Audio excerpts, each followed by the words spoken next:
there's this kind of like new class of email apps that are coming out more and more. Some of them have been around for a while, some of them have just been released. And basically, the general idea is we all know that email is a struggle for all of us. So the idea behind these email apps is, hey, we have, and they all say this, we have a better way to do email. And what really prompted this, for me anyway, is the email app that I use called Spark just released a new version of their email app called Spark 3. And it's been pretty controversial because I've been traveling. Like I said, I haven't actually looked at it as of recording this. I'm going to take a look at it soon. But basically, the general idea is they're rethinking email.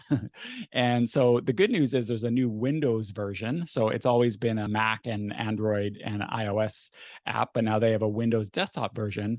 But what they've done is they've introduced, and it's always been free, but what they've done is they've introduced a new premium tier that has a bunch of different features all built in. So first of all, what it will do is when you receive an email, and you've never had an email from that person before, it'll ask you, hey, do you want to allow this or block it? So right away, you have control, they say, over who emails you in.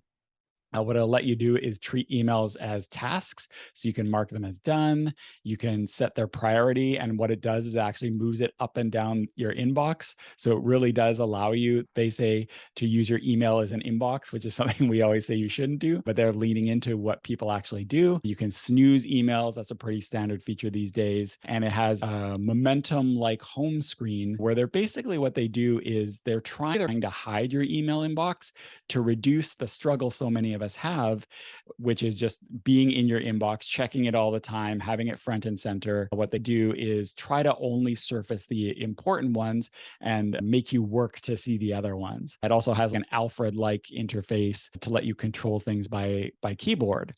And some people predictably love these new features. Some people really hate it. There's been a lot of social media chatter about the new Spark. And I think they must be getting some blowback because I just saw today, just before recording, they sent out an email to existing users trying to explain their thinking and apologizing for not educating people more. But it really made me think of how there's all these attempts to rethink email. There was Google Inbox back in the day. There's Superhuman, which I know you've used in the past, Tan. There's Hey by the makers of Basecamp.